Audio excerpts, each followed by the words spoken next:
Provérbios 23 nos fala a respeito de comida e nos fala a respeito de bebida. Você verá nesse texto que nós vamos ler que Deus traz na palavra dele até orientações em relação a essas questões que muitas pessoas pensam no dia a dia que podem comer o que quiserem, beber o que quiserem e participar de festas e receber todo tipo de convites, mas o capítulo 23 traz esclarecimentos a respeito dos nossos relacionamentos com a comida, com a bebida e quando somos convidados para participar de festas, de reuniões, de eventos, que muitas vezes nós pensamos que as pessoas nos querem bem, mas na verdade existem armadilhas escondidas. Muitas vezes as pessoas querem ver como que você é, como que você age, como que você reage e com base naquilo que você faz, naquilo que você fala, elas buscam interesses próprios. Então, vamos meditar aqui em Provérbios 23. Quando você for jantar com alguém importante, não esqueça quem ele é. Versículo 2: Se você é guloso, controle-se. Versículo 3: Não tenha pressa de comer a boa comida que ele serve, pois ele pode estar querendo enganar você. Então veja que nesses três primeiros versículos, a Bíblia, aqui no capítulo 23 de Provérbios, fala justamente sobre isso. Muitas vezes você recebe um convite e pensa: nossa, essa pessoa me convidou, é porque ela tem consideração por mim, que bom. E você quer agir de forma natural, da maneira como você é. Mas a Bíblia traz que você deve sempre ter em mente quem a pessoa é. Quando você for jantar com alguém importante, não esqueça quem ele é. A pessoa que é importante está ocupando um cargo, está em uma posição, ela já é uma pessoa que fica prestando atenção no que fala e no que faz. Não é à toa que ela chegou naquele lugar. Você reparou em políticos? Eles não necessariamente são aquilo que parecem ser nas propagandas eleitorais.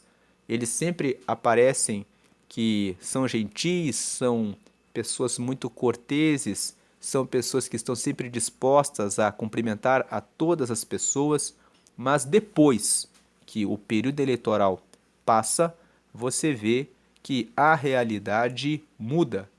Então, as pessoas que estão em postos, elas estão sempre avaliando, pensando, vendo quem são as pessoas que podem trazer para perto delas para realizar os seus projetos, os seus planos. E se você é uma pessoa de negócio, você sabe que você também faz isso. Todos nós fazemos isso. E nós estamos o tempo todo prestando atenção em quem nós trazemos para perto de nós.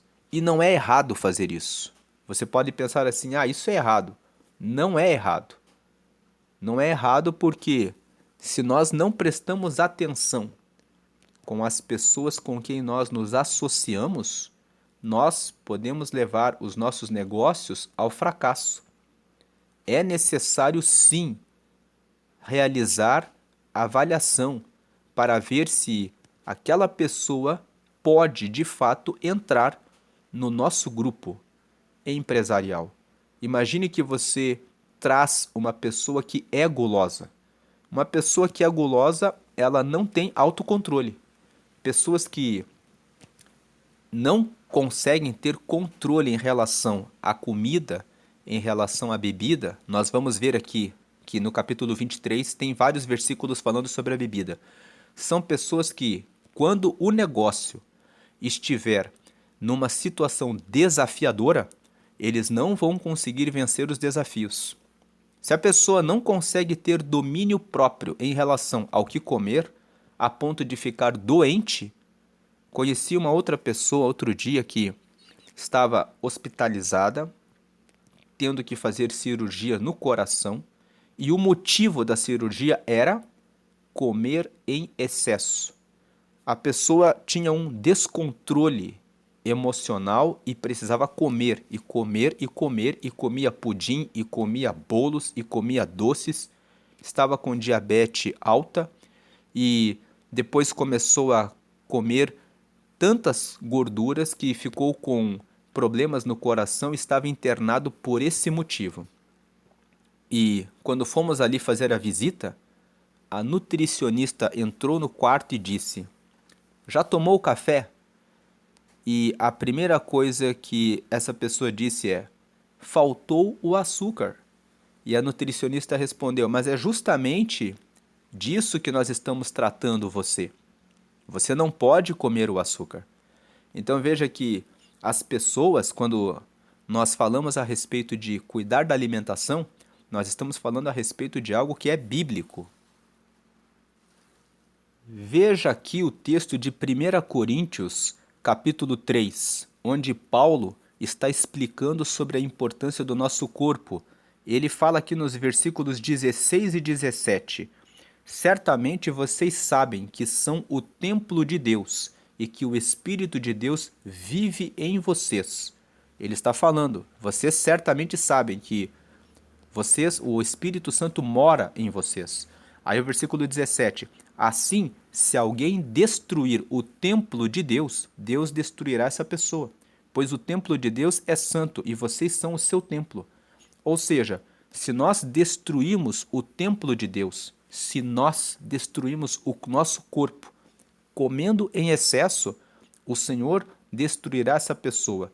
Isso significa que a pessoa sofrerá as consequências, ela sofrerá os danos da destruição das suas decisões.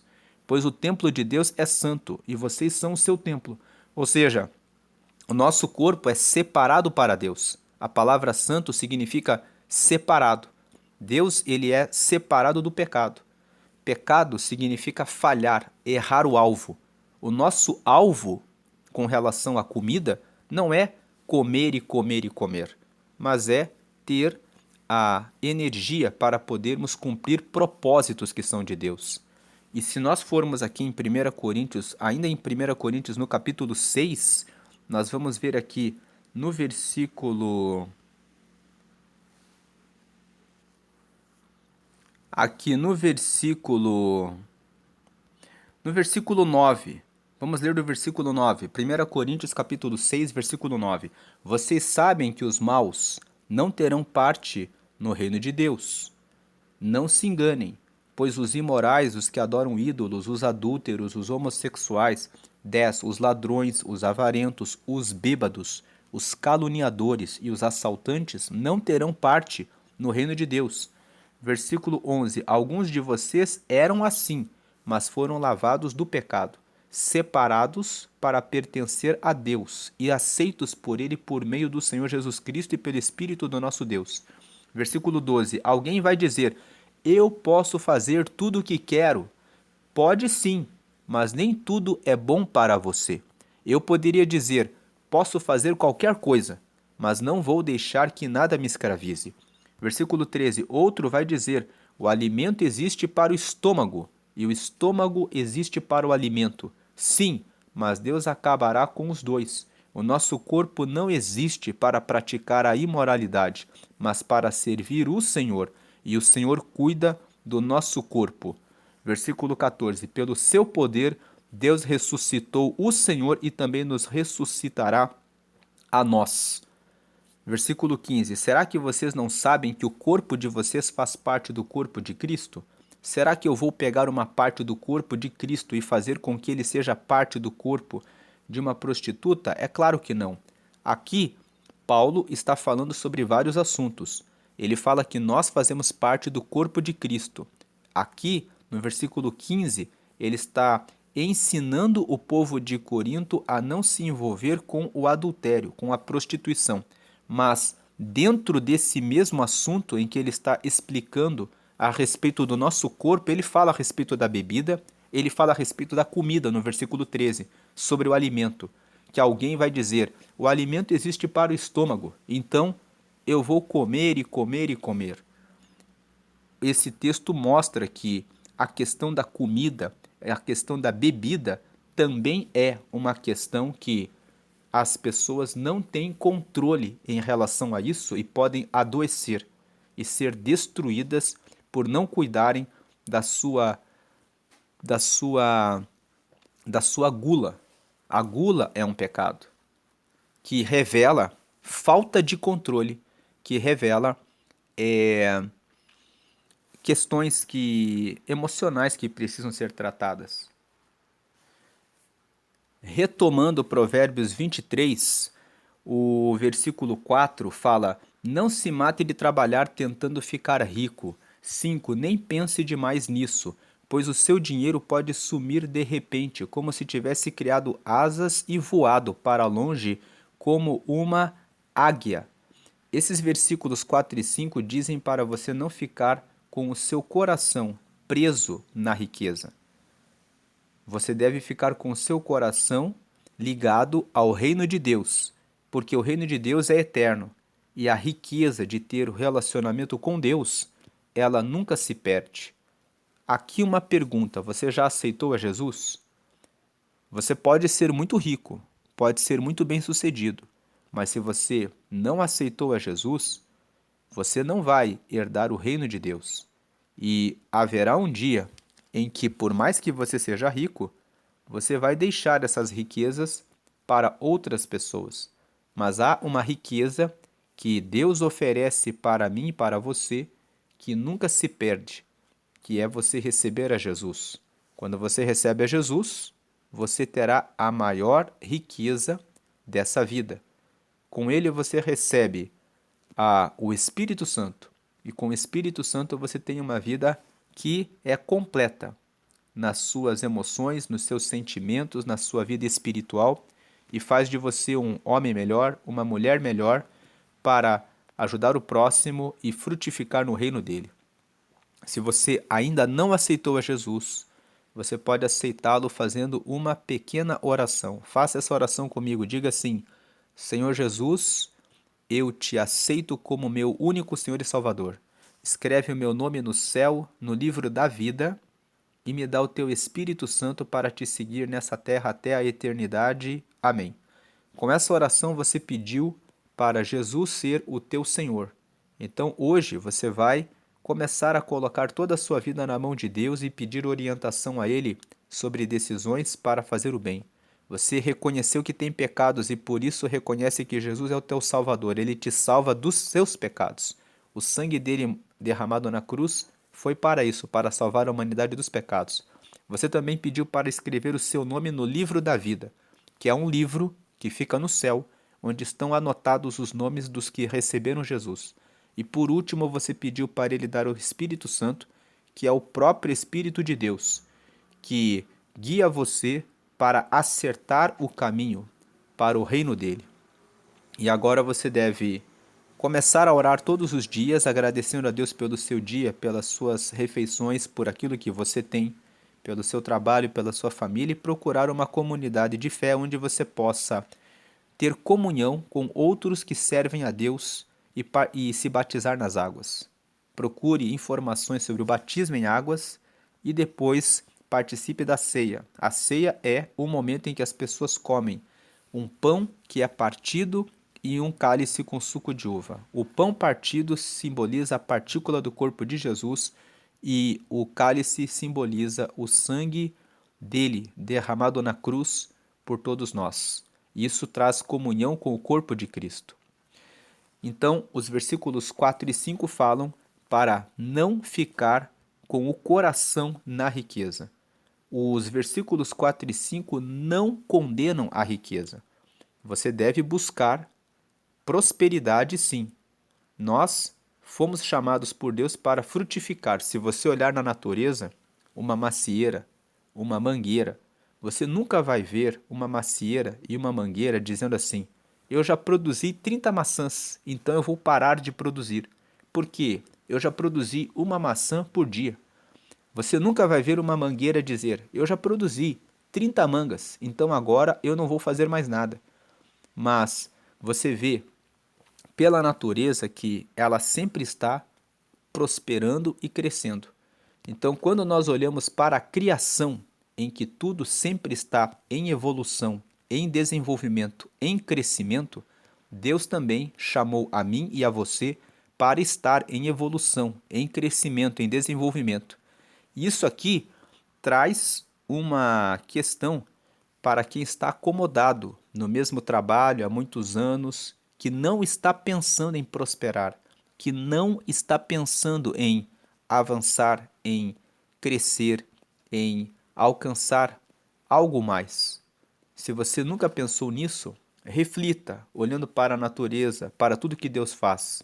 Ele sempre está trazendo coisas novas. Lá em Jeremias, no capítulo 33, aqui em Jeremias, no capítulo 33, veja o que o Senhor fala no versículo 3. Veja aqui, vamos ler o versículo 2 e o 3. Quem está falando é o Senhor, que fez a terra, lhe deu forma e a colocou no lugar. O seu nome é Senhor. Versículo 3. E Deus continuou: Jeremias, se você me chamar, eu responderei e lhe contarei coisas misteriosas e maravilhosas que você não conhece. Então, esse texto, Deus estava falando com Jeremias, dizendo que se ele falasse com Deus, Deus mostraria coisas misteriosas e maravilhosas. Tem uma outra versão que fala assim: eu te mostrarei coisas extraordinárias. Deus quer mostrar coisas novas, mas muitas vezes nós ficamos parados na nossa oração e no relacionamento com Deus. Então hoje é um convite para você pensar em chamar a Deus. Fale mais com Ele. Pergunte: Senhor, tu tens coisas novas para mim? Onde eu posso prosperar? Por que pedir por prosperidade? Quando você prospera, você pode ajudar mais pessoas. Quando você prospera, você tem o seu negócio, você pode investir, você pode dar trabalho para outras pessoas, você pode dar emprego para outras pessoas, você pode ajudar mais a sua casa, a sua família, o ministério, a igreja, ações sociais. Então, pensar em, mas já está bom para mim, é algo que soa egoísta, porque eu estou pensando apenas em mim e não estou pensando em frutificar, não estou pensando em como trazer o reino de Deus para mais pessoas. Voltando para Provérbios 23, quando o versículo 4 e 5 fala para não se matar de trabalhar tentando ficar rico, está nos dando o ensinamento de não pensar em trabalhar para conseguir apenas dinheiro para essa vida, como algumas pessoas fazem. Nós vemos que algumas pessoas fazem isso. Versículo 6. Não coma na casa de um homem miserável, nem tenha pressa de comer a boa comida que ele serve. Versículo 7. Coma um pouco mais, diz ele, mas não está sendo sincero. 8. O jeito dele fará com que você fique enjoado. Você vomitará o pouco que comeu e todos os seus elogios ficarão desperdiçados. 9. Não perca tempo falando com o tolo, porque ele desprezará a sua conversa inteligente. Então veja que os versículos 6 até o versículo 9 estão falando a respeito do homem que é miserável. O homem miserável, ele é um tolo, porque aquele que é miserável, ele só pensa nas questões relacionadas à vida dele e no que ele pode ganhar com os outros. Então, quando ele serve uma refeição, um almoço, um café, um jantar, ele está ali querendo tirar alguma informação, alguma coisa daquele que ele convidou para o seu próprio interesse. Ele serve uma boa comida, mas ele só se preocupa com os interesses dele. Se você percebe que alguma pessoa é assim, é uma pessoa que só está preocupado, só está preocupada. Tem homens e mulheres assim, porque hoje nós temos mulheres de negócios e tem mulheres que também têm esse pensamento de vou convidar aquelas mulheres para virem num evento para ver o que eu posso tirar delas. Também tem esses eventos no meio das mulheres, no meio dos negócios de mulheres. Então, se você conhece pessoas assim, eles vão dizer: come um pouco mais, e querem conversar com você para tirar algo de você. Fique atento. O que a Bíblia fala sobre isso? Se você percebe isso, não se envolva com essas pessoas que são assim, que são miseráveis. Nem queira fazer parte desses negócios, dessas empresas, participar em sociedades com essas pessoas, pessoas que não têm compromisso com Deus, que não têm a mentalidade de vamos prosperar e frutificar no reino de Deus. Pessoas que pensam assim, vamos ficar mais ricos, para ficar mais e mais ricos e mais ricos, só pela questão da riqueza.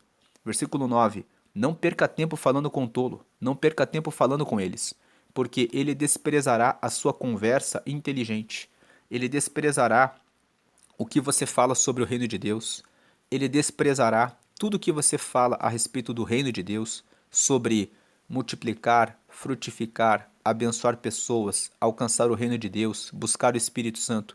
Ele não quer saber disso. Ele só quer saber de riqueza. E pessoas que são assim são tão miseráveis que a Bíblia vai falar aqui em Eclesiastes, no capítulo 4. Veja o que fala aqui em Eclesiastes, no capítulo 4, versículo 8, versículo 7 e 8. Descobri que na vida existe mais uma coisa que não vale a pena. 8. É o homem viver sozinho, sem amigos, sem filhos, sem irmãos, sempre trabalhando e nunca satisfeito com a riqueza que tem. Para que é que ele trabalha tanto, deixando de aproveitar as coisas boas da vida? Isso também é ilusão, é uma triste maneira de viver. Aqui em Eclesiastes 4, Salomão, que escreveu Eclesiastes, ele já está na sua velhice. E ele faz as reflexões da vida, de tudo que ele aprendeu e do que não vale a pena. E Deus deixou que Salomão escrevesse esse texto e ficasse na Bíblia para nós termos parâmetros do que vale a pena. E Salomão deixou aqui registrado que ele percebeu que existem pessoas que vivem assim, sozinhos, sem amigos, sem filhos, sem irmãos, só trabalhando e nunca satisfeitos com a riqueza que têm. Para que é que ele trabalha tanto, deixando de aproveitar as coisas boas da vida? Isso também é ilusão, é uma triste maneira de viver. São pessoas que são miseráveis porque elas não têm consideração pelo outro. Veja, as pessoas vivem sozinhas, sem amigos, sem filhos, sem irmãos, sempre trabalhando. Elas só estão pensando em como conseguir negócios. As outras pessoas não têm valor porque são filhos de Deus, porque são seus irmãos, suas irmãs. São pessoas que podem ser usadas para os seus interesses. É nesse sentido que essas pessoas são miseráveis. Retomando Provérbios 23, então, não coma na casa do homem miserável e não tenha pressa de comer a boa comida que lhe serve, porque ele vai dizer para você como um pouco mais, mas você não aproveitará isso. Não perca tempo falando com o tolo, porque ele desprezará a sua conversa inteligente. Versículo 10. Não mude de lugar uma divisa antiga, nem tome posse de terras que pertencem a órfãos. 11. Deus é poderoso defensor dos órfãos e defenderá a causa deles contra você. Então, os versículos 10 e 11 falam para que você nunca se valha da sua condição de ter mais conhecimento a respeito de algum assunto para trapacear aquele que sabe menos que você, que muitas vezes é inocente. Os órfãos não têm os pais, muitas vezes não sabem defender as suas propriedades, e se você invadir as terras deles, você trará uma maldição sobre a sua vida. Lá em Gálatas, no capítulo 6, no versículo 7, diz: não erreis. Deus não se deixa escarnecer, porque tudo que o homem semear, isso também ceifará. Deus não vai deixar que as coisas fiquem assim. O versículo 11 está falando: Deus é o poderoso defensor dos órfãos e defenderá a causa deles contra você. Nada pior do que você ter Deus, o próprio Deus, contra você. Versículo: então, quando você olhar para alguém mais fraco que precisa de ajuda, ajude essa pessoa. Não se aproveite da situação, porque se aproveitar da fraqueza do outro é ter o próprio Deus contra você. Versículo 12. Preste atenção no que lhe ensinam e aprenda o mais que puder. O versículo 12 fala a respeito de buscar sabedoria. Lá no capítulo 4, nós já lemos que adquire a sabedoria. De tudo que você deve adquirir, adquire a sabedoria porque ela vale mais do que qualquer tesouro. Versículo 13. Com o dinheiro pode, você não pode comprar tudo com dinheiro, mas você pode até vir a perder o dinheiro se fizer maus negócios. Mas se você tem sabedoria, com a sabedoria, você pode começar do zero e pode alcançar o dinheiro, alcançar a riqueza, todas as riquezas, tendo sabedoria. Mas se você tiver só riqueza e não tiver sabedoria, você pode pôr tudo a perder. O homem miserável, por exemplo, pode ser muito rico, mas na verdade, a falta de sabedoria faz ele ser um miserável e ser um pobre, porque no dia que ele desce à sepultura, a alma dele não vai entrar no reino de Deus, porque pode ter ganhado muito dinheiro e riqueza na terra, mas não tem o reino e a salvação em Cristo. Versículo 13: Não deixe de corrigir a criança, umas palmadas não a matarão. Versículo 14: Para dizer a verdade, poderão até livrá-la da morte. Então, os versículos 13 e 14 falam a respeito da disciplina em relação aos filhos. Nós estamos vivendo um tempo em que os pais, muitas vezes, colocam os seus filhos num pedestal e os filhos são como reis. Existem pessoas, pais, que querem tanto fazer a vontade dos filhos que esses filhos, quando crescem, depois os desrespeitam, depois se tornam pessoas arrogantes, orgulhosas, pessoas mimadas, pessoas que não sabem lidar com a frustração. Se você não ensinar o seu filho e a sua filha a lidar com a frustração, depois eles vão sofrer muito. E existem muitas pessoas que hoje são adultas e que sofrem porque quando elas descobrem que o mundo fala muito não e elas foram educadas por pais que foram muito permissivos, que davam tudo o que elas queriam, elas se frustram e não conseguem lidar com a carga de frustração, porque não aprenderam isso quando eram crianças. Eduque o seu filho, eduque a sua filha. Uma das formas de educar o filho ou a filha, por exemplo, é dizer: você não vai usar o celular de tal a tal hora. É necessário que a criança aprenda a lidar com as correções, as frustrações, os desafios de dizer: agora você não vai ter o que você quer, para que ela não se torne uma criança birrenta, mimada e um adulto que depois traz problemas nos relacionamentos. Tem muitos casamentos que acabam indo para naufragando porque no começo, na fase do namoro, tudo é bom, mas na hora em que se ingressa no casamento no dia a dia, a pessoa foi educada por pais muito permissivos e ela quer que o outro faça tudo o que ele quer, faça tudo o que ela quer. E não é sobre isso o casamento, mas é sobre estar disposto a dar o seu melhor para atender ao outro. E no momento em que você dá o seu melhor, você também recebe porque você está se doando, está fazendo o seu melhor. E a falta de entendimento disso com crianças, pessoas que estão crescendo, com sendo mimadas, tem gerado muitos problemas em muitos relacionamentos. Versículo 15. Até na questão profissional. Então, se você não educa o seu filho, ele pode ser uma pessoa que não sabe respeitar ordens, não sabe lidar com sociedades, porque não houve correção. Versículo 15. Meu filho, se você se tornar sábio, eu ficarei muito feliz. Versículo 16. Eu me sentirei orgulhoso quando ouvir você falar com sabedoria. Veja que Deus ele tem alegria quando nós recebemos sabedoria, quando nós nos tornamos sábios. Ele quer que eu, que você, que nós busquemos sabedoria.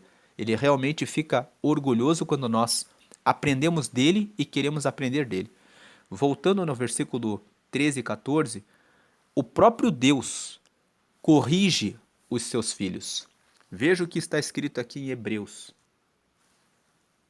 Aqui em Hebreus, no capítulo 12, veja o que está escrito no versículo 5. Será que vocês já esqueceram as palavras de encorajamento que Deus lhes disse, como se vocês fossem filhos dele? Pois ele disse: Preste atenção, meu filho, quando o Senhor o castiga, e não se desanime quando ele o repreende. 6. Pois o Senhor corrige quem ele ama e castiga quem ele aceita como filho. Versículo 7. Suportem o sofrimento com paciência, como se fosse um castigo dado por um pai, pois o sofrimento de vocês mostra que Deus os está tratando como seus filhos. Será que existe algum filho que nunca foi corrigido pelo pai? Versículo 8. Se vocês não são corrigidos como acontece com todos os filhos de Deus, então não são filhos de verdade, mas filhos ilegítimos. 9. No caso dos nossos pais humanos, eles nos corrigiam e nós os respeitávamos. Então devemos obedecer muito mais ainda ao nosso Pai Celestial, e assim viveremos. 10. Os nossos pais humanos nos corrigiam durante pouco tempo, pois achavam que isso era certo. Mas Deus nos corrige para o nosso próprio bem, para que participemos da sua santidade. 11. Quando somos corrigidos, isso no momento nos parece motivo de tristeza e não de alegria. Porém, mais tarde, os que foram corrigidos recebem como recompensa uma vida correta e de paz. É isso. Se você corrige os seus filhos, você terá recompensa. Uma vida correta e de paz é o que você está dando para os seus filhos quando você está corrigindo eles hoje. Voltando aqui para Provérbios 23, avançando para o versículo 17, não tenha inveja dos pecadores, procure respeitar e obedecer a Deus todos os dias da sua vida. Versículo 18, assim o seu futuro será brilhante e você não perderá a esperança. Versículo 19, escute, meu filho, seja sábio e pense seriamente na sua maneira de viver. Então veja, o versículo 17 fala: não fique com inveja dos pecadores. Pecadores são aqueles que erram o alvo. Muitas vezes, as pessoas que estão na igreja ficam olhando para as pessoas que estão no mundo e que estão prosperando. E elas ficam pensando assim: por que aquela pessoa que está no mundo está prosperando e conseguindo coisas materiais nessa vida? Não tenha inveja, porque eles estão conseguindo coisas materiais que muitas vezes são conquistadas fazendo coisas erradas. Tem também os que fazem as coisas certas. Mas se a pessoa enriquece, prospera, mas ela esquece-se de Deus, ela está errando o alvo. A nossa vida não é sobre essa vida, mas é sobre a alma que está em nós. Como nós falamos aqui nos versículos 4 e 5, que é necessário prosperar, é necessário ter uma mentalidade de vencer o comodismo, a acomodação, para que você tenha riquezas e possa colaborar com o crescimento do reino de Deus. Nós falamos da macieira, da mangueira, da natureza, que sempre prospera, que todos os dias fica cada vez mais rica. Você nunca vai ver na natureza a, as, a natureza pensando em se acomodar. A natureza sempre está em movimento, sempre em crescimento, sempre em desenvolvimento. Mas esse crescimento, esse desenvolvimento é para frutificar e produzir o crescimento do reino de Deus, o crescimento individual nosso, porque isso revela que nós estamos prosperando, que nós estamos no direcionamento de Deus, para também frutificar o reino de Deus. A questão dos pecadores é que o pecador ele pensa assim: eu quero enriquecer para mim, para viver nessa terra, para eu ter uma vida boa, para eu viver muito bem aqui. Então ele erra, ele é um pecador, ele erra, porque o objetivo dele está apenas nessa vida. Veja o texto de Apocalipse, capítulo 3, versículo 17. Vocês dizem: somos ricos, estamos bem de vida e temos tudo o que precisamos, mas não sabem que são miseráveis, infelizes, pobres, nus e cegos. Aqui, Jesus trouxe para João, ele estava na ilha de Pátimos e ele teve uma visão em que Jesus falou com ele a respeito das igrejas. E Jesus disse para João que um grupo de pessoas estava dizendo isso. Nós somos ricos, nós estamos bem de vida e temos tudo o que precisamos. É a questão de você buscar a riqueza apenas aqui nessa terra. Então, quando o texto de Provérbios fala, não tenha inveja dos pecadores, está dizendo que para não ter inveja deles, porque eles não sabem que são miseráveis, infelizes, pobres, nus e cegos. São infelizes por quê? Porque eles não conseguiram entender que a vida não é sobre essa vida, mas é sobre o que nós fazemos nessa vida e também aonde vamos viver a eternidade. Tem ainda um outro texto de 1 Coríntios, no capítulo 15. Veja aqui o que Paulo fala no versículo 19. Se a nossa esperança em Cristo só vale para esta vida, nós somos as pessoas mais infelizes deste mundo. Tem uma outra versão que diz assim: se a nossa esperança em Cristo só vale para buscar as coisas dessa vida, se a nossa esperança em Cristo é apenas pedir a Deus para Ele nos dar prosperidade nessa terra, nós somos as pessoas mais miseráveis deste mundo. Então veja que Paulo aqui, no capítulo 15, está falando a respeito da ressurreição de Jesus, que Cristo ressuscitou e que um dia ele vai retornar e vai ressuscitar a mim e vai ressuscitar você para viver com ele na eternidade. E ele está falando aqui sobre a ressurreição de Jesus e a importância de buscar a Jesus. E no versículo 19 ele fala que fala que se a nossa esperança em Cristo é só para essa vida, nós somos as pessoas mais infelizes deste mundo, as mais miseráveis, porque nós não entendemos sobre o que é o reino de Deus. Retomando Provérbios 23, no versículo 17, no versículo 17 que nós lemos: não tenha inveja dos pecadores.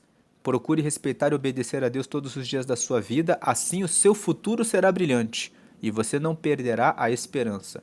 O seu futuro será brilhante por quê?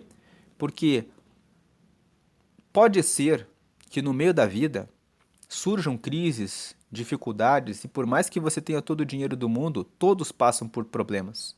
Mas aqueles que estão em Cristo, eles sabem que a esperança não está nas coisas dessa vida. Então, o seu futuro quer dizer o seu amanhã, todo o tempo em que você estiver aqui na terra, até o seu último dia, todos os dias, você não vai perder a esperança, porque aqueles que estão em Jesus recebem renovo espiritual todos os dias, e um renovo que faz você vencer todas as crises e dificuldades. Mesmo nos momentos em que as coisas não estiverem indo bem, você não perderá a esperança, porque você tem uma riqueza que vai além do dinheiro, a riqueza que está no próprio Senhor. Versículo 19: escute, meu filho, seja sábio e pense seriamente na sua maneira de viver. Ou seja, qual o estilo de vida que você está levando? É um estilo de vida preocupado apenas com essa terra? Ele está dizendo aqui, o Senhor: veja o estilo de vida que você tem um estilo de vida em Jesus. Versículo 20: não ande com gente que bebe demais, nem com quem come demais. Versículo 21: porque tanto os beberrões como os comilões vivem com sono e acabam na pobreza, vestindo trapos. Versículo 22: escute o seu pai, pois você lhe deve a vida, e não despreze a sua mãe quando ela envelhecer. Versículo 23: compre a verdade, a sabedoria, a instrução e o bom senso, mas não venda nenhum deles. Veja que o texto fala para buscar sabedoria. Veja que o 20 e o 21 fala para não andar com gente que bebe demais, com gente que come demais, porque quem bebe demais e quem come demais vive com sono. Esse viver com sono significa a pessoa não desperta para a vida. Ela só pensa em festa, só pensa em comida e bebida. E ela acaba na pobreza. Por que pobreza? Não vai buscar o reino de Deus e muitos vão gastar tudo em festas. Quantas pessoas gastam todo o dinheiro que têm quando ganham algum dinheiro com amigos, bebidas, churrascos, e depois que o dinheiro se acaba, os amigos vão embora. Os amigos vão embora e acabam se vestindo trapos. Escute seu pai, pois você lhe deve a vida, não despreze sua mãe quando ela envelhecer. Fala sobre honrar os pais. Honre os seus pais. Compre a verdade, a sabedoria, a instrução e o bom senso, mas não venda nenhum deles. Não abra mão de ter sabedoria. Versículo 24. O pai que tem um filho correto e sábio ficará muito feliz e se orgulhará dele. Para que você, que é pai, para você que é mãe, possa ter um filho correto e sábio, que vai deixar você muito feliz e que você vai ter orgulho dele, vai ter orgulho dela, é necessário que você siga o versículo 13 e 14. Não deixe de corrigir a criança. Para dizer a verdade, versículo 14, se umas palmadas vão livrá-la da morte. Versículo 25. Faça que o seu pai se alegre por causa de você, dê à sua mãe esse prazer. Versículo 25 fala sobre os filhos honrarem os seus pais. Muitas vezes, o seu pai e a sua mãe decepcionaram você, mas mesmo assim, o versículo 25 está dizendo: faça que o seu pai se alegre por causa de você, dê à sua mãe esse prazer. Porque, por mais que eles não tenham feito tudo aquilo que você esperava ou fizeram algum mal a você, eles fizeram o melhor que eles podiam.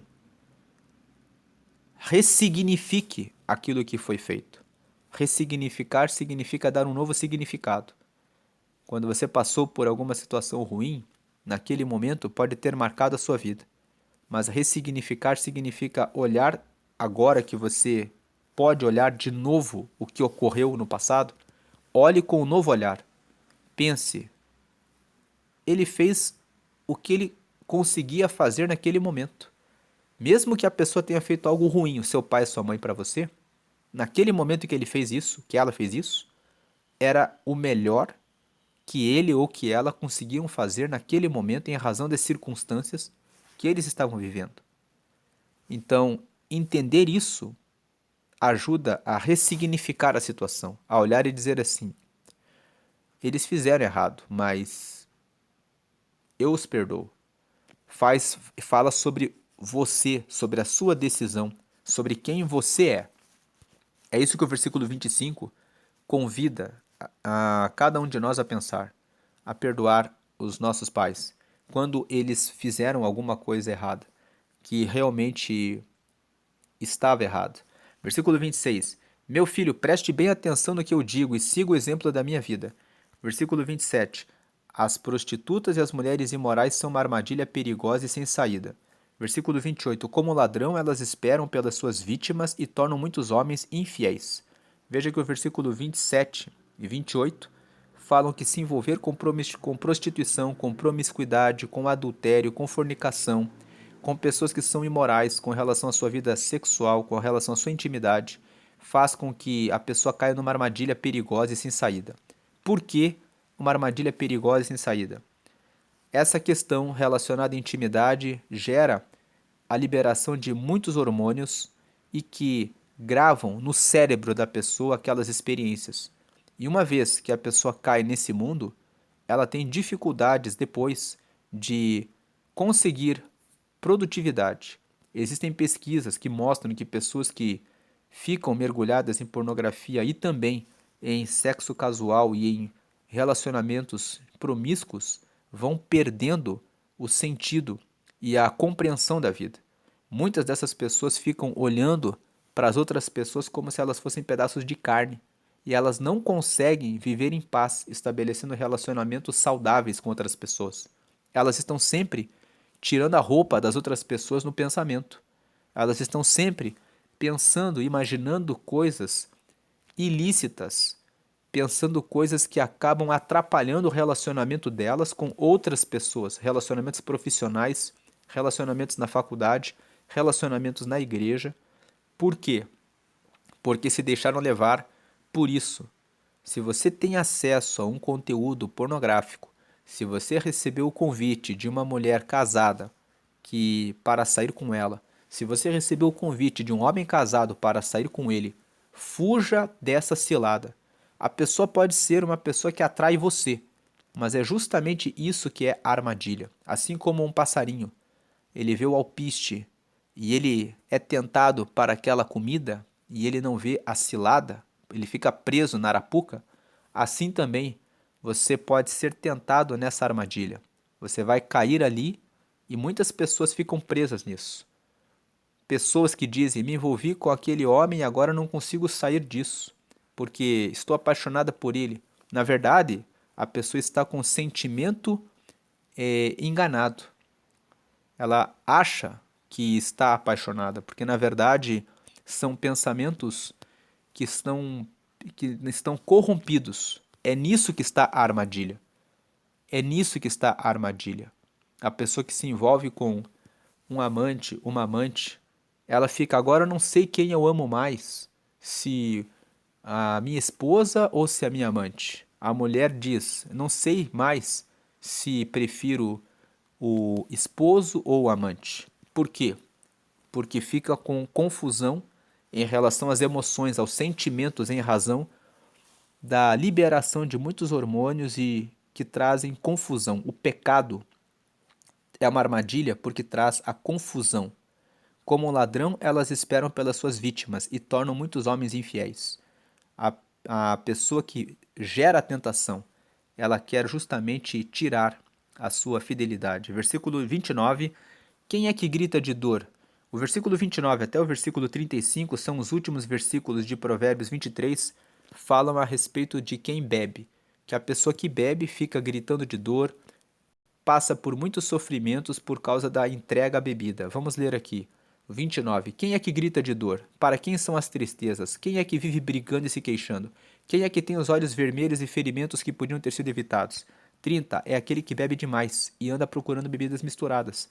31. Não fique olhando para o vinho que brilha no copo, com a sua cor vermelha e desce suavemente.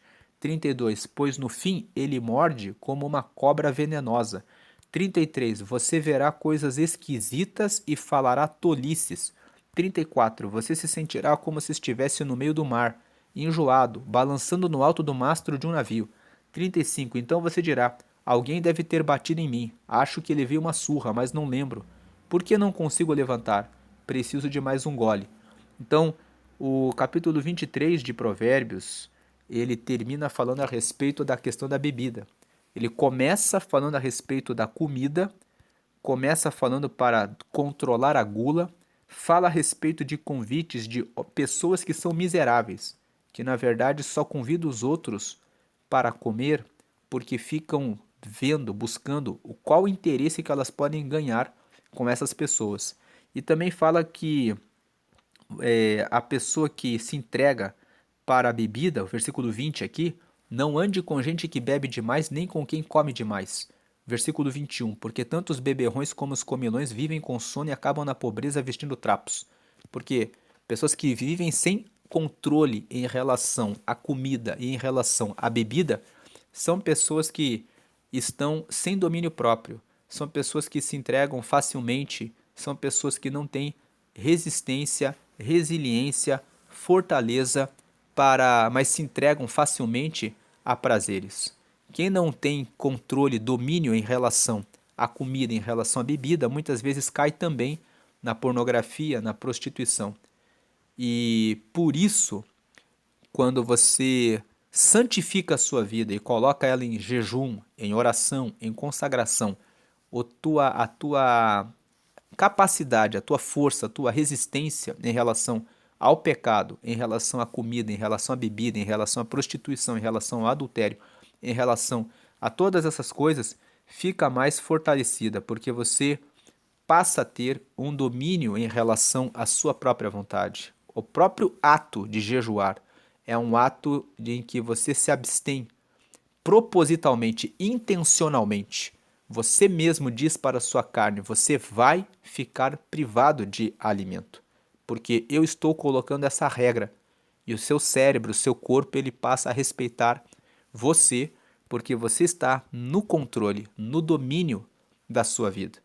E é esse domínio, esse controle que deve estar na sua vida quando você tem sabedoria, busca a Deus e coloca a Deus e o temor ao Senhor em primeiro lugar.